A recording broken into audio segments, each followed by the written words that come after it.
মুমিন মুসলমান, আল্লাহ পাক বলেন এই 5টা কাজ করবা, 6 নম্বরের একটা কাজ করবা, সেটা হলো কুর রাব্বির রহমহুমা কামা রাব্বায়ানি সগীরা। সকালে আর বিকালে 5 ওয়াক্ত নামাজের পরে তোমার আব্বা আম্মার জন্য দোয়া করবা, রব্বির রহমহুমা কামা রাব্বায়ানি সগীরা বলে দোয়া করবা। ও মুসলমান, রব্বির রহমহুমা কামা রাব্বায়ানি সগীরা বলে দোয়া করবা। তাফসীরের কিতাবের মধ্যে আসছে 5 ওয়াক্ত নামাজ, 5 ওয়াক্ত নামাজ যখন বান্দা আদায় করে আল্লাহর হক আদায় হয়, আল্লাহর শুকরিয়া আদায় হয়। 5 ওয়াক্ত নামাজ পড়ার পরে বান্দা হাতগুলো উঠিয়ে রব্বির রহমহুমা কামা রাব্বায়ানি সগীরা বলে যখন হাত উঠে দোয়া করে, মা বাবার শুকরিয়া আদায় হয়। আনিশকুরলি ওয়ালি ওয়ালিদাইক, আল্লাহ বলেন আমার শুকরিয়া আদায় করো, তোমার মা বাবার শুকরিয়া আদায় করো। মা বাবার শুকরিয়া 5 ওয়াক্ত নামাজের পরে এই 6টা বিধান পালন করতে হবে। 1 নম্বর হলো মা বাবার সাথে ভালো ব্যবহার, 2 নম্বর তাদেরকে ধমকি দিয়ে কথা বলা যাবে না, 3 নম্বর হলো তাদের সাথে উফ শব্দ ব্যবহার করা যাবে না, তাদের সাথে নম্র ভাষায় কথা বলতে হবে, তাদের সামনে নিজেকে একেবারে ছোট মনে করতে হবে। তারপরে প্রতি নামাজের পরে মা বাবার জন্য দোয়া করতে হবে, আল্লাহ আমার আব্বা আম্মা ছোটকালে আমাকে যেরকম কষ্ট বিষ্ট করে লালন পালন করেছিল, আদর স্নেহ মায়া মমতা করে, আল্লাহ তুমি আমার আব্বা আম্মা বৃদ্ধ বয়সেও তুমি নিজে তাদেরকে লালন পালন করো। এইভাবে দোয়া করা লাগবে। ও ইমানদার মুমিন মুসলমান, আল্লাহ রাব্বুল আলামিন আয়াতে কারিমার মধ্যে 6টা নির্দেশ এই দুনিয়ার সকল সন্তানদেরকে দিলেন। বিশ্বনবী রাহমাতুল লিল আলামিন আল্লাহর নবীজির সাহাবী হযরত আব্দুল্লাহ রাদিয়াল্লাহু তাআলা আনহু রাসূলকে প্রশ্ন করলেন, আইয়ুল আমালি ইলাল্লাহ আহাব্বু ইলাল্লাহি আযজা ওয়া জাল, ইয়া রাসূলুল্লাহ ইয়া হাবিবাল্লাহ, দুনিয়াতে কত ধরনের আমল আছে, কত কত আমল আছে, কোন আমলের অভাব নাই, অনেক ধরনের আমল আছে গো আল্লাহর রাসূল। সবচেয়ে বেশি প্রিয় আমল আল্লাহ রাব্বুল আলামিনের কাছে কোন আমলটা আমাকে একটু বলে দিন। আল্লাহর রাসূল বলেন, as-সালাতু আলা ওয়াক্তিহা, সবচেয়ে বড় আমল, সবচেয়ে প্রিয় আমল, সবচেয়ে পছন্দনীয় আমল আল্লাহর কাছে হলো as-সালাতু আলা ওয়াক্তিহা, নামাজ পড়ার সময় মতো। সাহাবী বলেন, তারপরে কোন আমলটা সবচেয়ে প্রিয়? আল্লাহর রাসূল বলেন, বিররুল ওয়ালিদাইন, তুমি তোমার মা বাবার সাথে ভালো ব্যবহার করবা, এটা হলো সবচেয়ে ভালো আমল, আল্লাহর কাছে সবচেয়ে প্রিয় আমল। সাহাবী আবার প্রশ্ন করেন, ইয়া রাসূলুল্লাহ 3 নম্বর আমল কোনটি? আল্লাহ রাসূল বলেন, আল জিহাদু ফি সাবিলিল্লাহ, আল্লাহর রাস্তায় জিহাদ করা। ও ইমানদার মুমিন মুসলমান, সাহাবী আব্দুল্লাহ আল্লাহর রাসূলকে 3টি প্রশ্ন করেছিলেন। 1 নম্বর, সবচেয়ে বেশি প্রিয় আমল কোনটা? আল্লাহর রাসূল বলছেন নামাজ। দ্বিতীয়বার আবার প্রশ্ন করলেন, তারপরে কোন আমল? আল্লাহর রাসূল বলেন মা বাবার সাথে ভালো ব্যবহার। সাহাবী আবার প্রশ্ন করলেন, তারপরে কোন আমলটা আল্লাহর কাছে প্রিয়?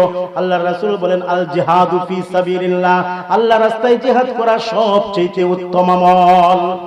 ও মুসলমান, এই যে হাদিসটার দিকে একটু খেয়াল করুন। নামাজ ইসলামের মূল চাবিকাঠি। নামাজ না পড়লে মানুষ মুসলমান থাকে না। যারা নিয়মিত নামাজ পড়বে তারা ডাইরেক্ট আল্লাহর জান্নাতে প্রবেশ করবে। সবাই জানেন কি জানেন না? সবাই জানেন তো, নামাজ পড়লে আল্লাহর জান্নাত ডাইরেক্ট পাওয়া যায়। আল্লাহর রাস্তায় জিহাদ করলে, যুদ্ধ করে যদি কেউ শাহাদাত বরণ করে, তারাও সরাসরি কোথায়? আল্লাহর জান্নাতে। আচ্ছা, ওইদিকে প্রথম উত্তর দিয়েছেন নামাজ পড়বা, 3 নম্বর প্রশ্নের উত্তর হলো আল্লাহর রাস্তায় জিহাদ করবা। এই দুটোটা কাজ যদি কোনো বান্দা নিয়ত ইখলাস করে সঠিকভাবে আল্লাহর জন্য করে, তারা জান্নাতি। মাঝখানের প্রশ্নটা কি? মা বাবার সাথে ভালো ব্যবহার করা। তাইলে বোঝা গেল নামাজ কত মূল্যায়ন একটা, কত দামি একটা ইবাদত। জিহাদ এত দামি একটা ইবাদত, ঠিক মাঝখানে আল্লাহর রাসূল মা বাবার সাথে ভালো ব্যবহারের কথা বলেছেন। মানে কোন সন্তান যদি তার মা বাবার সাথে ভালো ব্যবহার করে, অবশ্যই ওই নামাজ পড়লে যেরকম আল্লাহর জান্নাত পাওয়া যায়, শাহাদাত ফি সাবিলিল্লাহ, আল্লাহর রাস্তায় শহীদ হইলে যেরকম জান্নাত পাওয়া যায়, মা বাবার সাথে ভালো ব্যবহার করলেও আল্লাহর জান্নাত পাওয়া যায়। সুবহানাল্লাহি ওয়া বিহামদিহি। মুমিন মুসলমান, এই জন্য আপনার আমার মা বাবার সাথে ভালো ব্যবহার করা লাগবে। আপনার আম্মা আপনার উপর সন্তুষ্ট, আপনার আব্বা যদি আপনার উপর সন্তুষ্ট হয়ে যায়, মহান আল্লাহ সন্তুষ্ট হবেন। ক্বালান নবী সাল্লাল্লাহু আলাইহি ওয়াসাল্লাম রিযাল্লাহি ফি রিযাল ওয়ালিদাইন ওয়া সাখাতুল্লাহি ফি সাখাতিল ওয়ালিদাইন। আল্লাহর রাসূল বিশ্বনবী বলেন, তোমার মা বাবা যদি তোমার উপর সন্তুষ্ট থাকে, মহান আল্লাহ তোমার উপর সন্তুষ্ট থাকবেন। তোমার আম্মা আব্বা তোমার উপর অসন্তুষ্ট, মহান আল্লাহ তোমার উপর অসন্তুষ্ট হয়ে যাবেন। ও ইমানদার মুমিন মুসলমান, তুমি 5 ওয়াক্ত নামাজি হতে পারো, তুমি জিহাদ করতে পারো, তুমি তাবলীগ করতে পারো, তুমি হাজী সাহেব, তুমি আলেম সাহেব, তুমি বক্তা সাহেব, যা কিছুই হও না কেন, মনে রাখো তোমার আম্মা আব্বার সাথে তুমি খারাপ ব্যবহার করলে মহান আল্লাহ তোমার উপর সন্তুষ্ট হবেন না, মহান আল্লাহ তোমার উপর অসন্তুষ্ট থেকে যাবেন। আল্লাহ নবীর সাহাবী হযরত আলকামা রাদিয়াল্লাহু তাআলা আনহু, আলকামা রাদিয়াল্লাহু তাআলা আনহু আল্লাহর নবীর সাহাবী ছিলেন, খুব জলিলুল কদর সাহাবী, ভালো সাহাবী, অনেক উপরের একজন সাহাবী। ওই সাহাবী মুমূর্ষ অবস্থায় আল্লাহর রাসূল বিশ্ব নবী রাহমাতুল লিল আলামিন এর কাছে সাহাবীর স্ত্রী দৌড়াইয়া আসলো, ইয়া রাসূলুল্লাহ, ইয়া হাবিবাল্লাহ, আপনার সাহাবী হযরত আলকামা মুমূর্ষ অবস্থায় কয়েকজন সাহাবীকে পাঠান কালিমা তালকিন করানোর জন্য। মুসলমান মানুষ যখন মৃত্যুবরণ করে তার কানের পাশে লা ইলাহা ইল্লাল্লাহ কালিমাটা বলতে হয়, বারবার বললে স্মরণ হবে, সেও কালিমা পড়বে, এটাকেই তালকিন বলা হয়। আল্লাহর রাসূল হযরত বিলাল, হযরত আম্মার, হযরত আলী আরো কয়েকজন সাহাবীকে কালিমা তালকিন করানোর জন্য পাঠায়া দিলেন। আলকামার বাড়িতে গিয়ে তারা বারংবার তালকিন করে, কোনোভাবে আলকামার জবান দিয়ে কালিমা বের হয় না। হযরত বেলাল দৌড়াইয়া আল্লাহর নবী মুহাম্মদুর রাসূলুল্লাহ সাল্লাল্লাহু আলাইহি ওয়াসাল্লামের কাছে চলে আসে, ইয়া রাসূলুল্লাহ, ইয়া হাবিবাল্লাহ, আপনার সাহাবী আলকামা সে তো এরকম কালিমা পড়তে পারতেছে না, কি করা যায়? আল্লাহর নবী বলেন, বেলাল রে, যাও তার মাকে খবর দাও, তার বাবাকে খবর দাও, আমার সালাম জানাও, আর বলো আমার দরবারে আসছে। ইয়া রাসূলুল্লাহ, আলকামার আব্বা দুনিয়া থেকে অনেক আগে বিদায় নিয়ে চলে গিয়েছে, মা জীবিত আছে, মাকে তাড়াতাড়ি নিয়ে আসো, আমার কাছে নিয়ে আসো। আলকামার আম্মাকে আনা হলো। আলকামার আম্মাকে যখন আনা হলো, আল্লাহর রাসূল বলেন, ও গো মা, তোমার ছেলে আলকামা কেমন ছিল?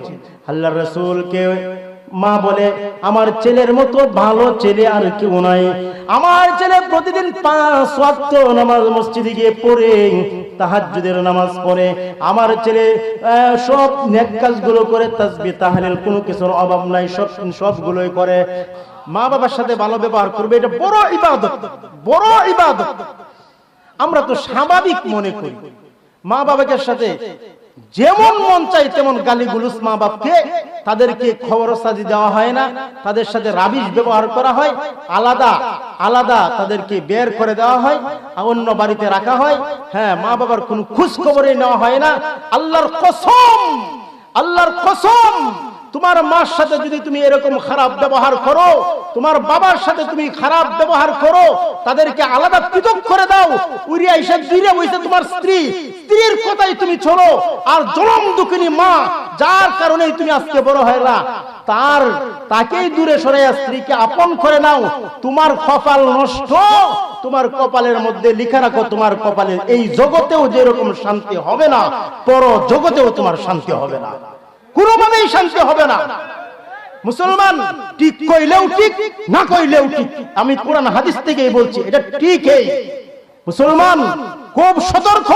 বর্তমান যুবক ছেলেরা এই মা বাবা সম্পর্কে খুব বেশি উদাসীন হয়ে গিয়েছে। মা বাবাকে কোনো আত্মীয়, মা বাবাতে তার একটা হক আছে, এগুলো বুঝেই না। শুধু স্ত্রী স্ত্রী স্ত্রী স্ত্রী আর নিজের সন্তানাদি নিয়ে পড়ে আছে, মা বাবার কোনো খোঁজ খবর নাই। আল্লাহর কসম, তোমার উপর আল্লাহর লানত, ফেরেশতাদের লানত, অন্যান্য মাখলুকাতের লানত। তুমি যতই চেষ্টা করো উপরের দিকে উঠবা, তুমি উপরের দিকে উঠতে পারবা না। আল্লাহর ফেরেশতা টাইনে নামায় দেয়, জায়গায় জায়গায় তুমি অপমান অপদস্থ হবা। আর যদি তোমার মা বাবার সন্তুষ্ট নিয়ে চলতে পারো, আল্লাহ পাক রব্বুল আলামিন তোমাকে আল্লাহ পাক রব্বুল আলামিন তোমাকে দুনিয়াতেও শান্তি দিবেন, আখিরাতেও শান্তি দিবেন। ভাইজান কথাগুলো বললাম, কারো শরীরে যদি হিট লেগে থাকে মাফ করিয়ে দেন, কথা এটাই বাস্তব। ওয়া আখিরু দাওয়ানা আনিল হামদুলিল্লাহি রাব্বিল আলামিন। আসসালামু আলাইকুম ওয়া রাহমাতুল্লাহি ওয়া বারাকাতুহু।